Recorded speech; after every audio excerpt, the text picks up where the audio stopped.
I know the topic of scary, or rather disturbing stories from our childhoods are outdated, and furthermore considered cliche, but I thought you might like this one. This one was from my high school years. I wasn't always rebellious, in fact.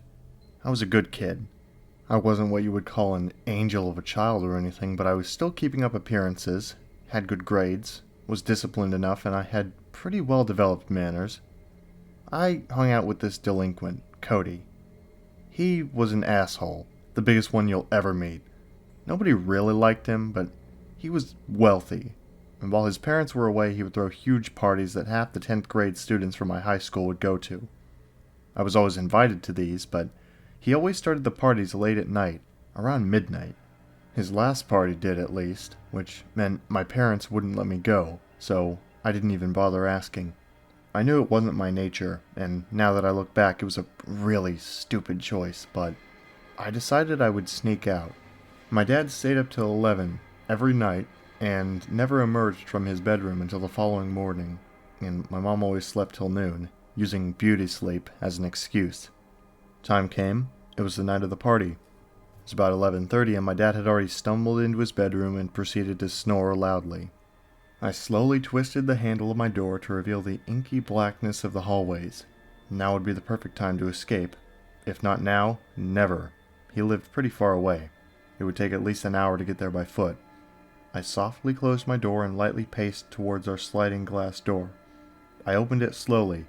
It must have been a minute before there was an opening big enough for me to squeeze through. Once I was enough, I took no risk and took another minute to close it again. I was outside, and the moon illuminated the ground quite well. I lived in the desert area, and there were really no threats at night, save for coyotes, but they rarely attack. I kept a pocket knife on me, however. They were usually more scared of you than you were of them, but this was just a precaution. You can't ever be too careful around here. There's also a fair amount of shady people for such a small town, but that didn't really worry me. The terrain was rugged and difficult to navigate. I had to dodge tall brush and jump over eroded crevices in the earth. I checked my watch. It was around 12:15, and I knew I must be close, because I saw a familiar house that I always passed by while walking on the sidewalk to get to Cody's house. Only a couple more blocks, and I would have made it. The terrain had gotten surprisingly less jagged and smoother after a couple of minutes. The ground was mostly free of rocks and other obstructions, save for beer bottles and some dried-up bushes, but there was one thing that caught my eye. There was a brown, torn tarp lying next to the side of the ditch I was walking through. I stopped for a moment and observed it, before my curiosity managed to claw its way through, and I slowly approached it. It was probably just trash, but for some reason I felt inclined to see what it was. I nudged it with my foot, and a tall figure rose swiftly from under the cover. I was knocked back and frozen with fear. It was a bear-like creature that wore a dark brown trench coat and dusty brown pants. He was barefoot. His feet were larger than any creature I knew of. The bear-like creature stood up. He had to have stood higher than 6'5", towering over me. Long white hair protruded from every visible inch of body there was, almost like an animal. Its glossy eyes met mine, and I was ready to run. I managed to stutter out a few words. I stopped, examining the creature once more. "What are you?" The figure looked at me again and let out a loud, hearty chuckle. He wiped a few tears of joy from under his eyes, and he gave me a smile. "Why, my boy, I am Mr. Trenchfoot," he said, still grinning at me. His tone was nothing short of friendly, and that was the only thing stopping me from making a mad dash back to my house. He gave me a puzzled look and asked, "Do you by any chance know the date?" I thought he was joking at first, and I laughed a bit. Then I saw his serious expression. I stuttered again, but I managed to collect myself. It's June 7th, I said. He looked shocked, or rather intrigued. He looked at me again, and my eyes met his once more. My, I've been asleep quite long. It was November last time I was awake," he said, still sounding jovial. "Now, tell me, what have I missed?" We strangely got into a conversation, and it lasted a good 15 minutes. He asked me about politics and celebrities, but nothing too serious. We spoke for a while, and I eventually looked down at my watch and noticed the time. I had about 16 minutes to get to the house before it hit 1. I sat up from the rock on which I had previously rested. "I have to get going," I said. Mr. Trenchfoot stood up and wiped dirt off his coat and coughed before speaking.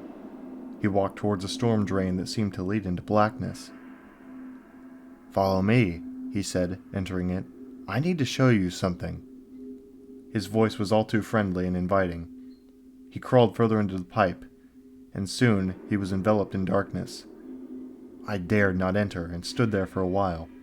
He turned, and the only reason I knew is because the little bit of moonlight illuminated his eyes, just as it would a dog's or a cat's. I stepped back a bit, a little frightened, and reminded him that I had to go. "Come here," he said softly. He repeated, and each time he got more angered and menacing. "Come here. Come here. Come here!" He inched forward just enough so I could see him fully. Long black claws protruded from his fingers. He clawed the sides as he repeated, "Come here, now! Come here now!" I ran as fast as I could back up to the ditch that I was walking in, daring to not look back to see if he was following until I was at a safe distance. After about a minute of running, I looked back, and I was relieved. He didn't follow me. He stood, watching, as the moon outlined his figure. I continued to run as fast as I think I've ever run. I hopped over my fence, this time not cautious of not making any noise, and I ran inside, tired and frightened. My dad heard my entrance and ran to see what the cause of the noise was. I explained something had tried to attack me, and he called the police without hesitation. I explained to the police where it happened and what I saw. They took no time to rush to the area and investigate, with no sign of Mr. Trenchfoot. I was at the scene watching them at a safe distance with my mom and dad. I had shown the chief the drain pipe that Mr. Trenchfoot had tried to lure me into. He took no time to motion several armed men inside. They didn't find him, though, and they still haven't to this day. That was my story. Creepy, right? Things have been the same. I got grounded for a couple of weeks, but they let me off because they were glad I was safe. So you could say this had a happy ending. I guess, for me at least. I still haven't told you the best part. You know how I said they didn't find him? Well, when they kicked open a grate, they entered a concrete room, no bigger than a walk-in closet. Again, they didn't find Mr. Trenchfoot in there. However, they did find something.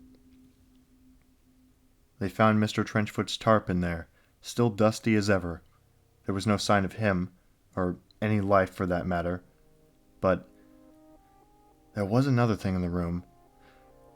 In the far corner of the dark, cold concrete shelter was a pile of bloody, torn clothes. All of them belonging to children in my town that went missing in the last 20 years.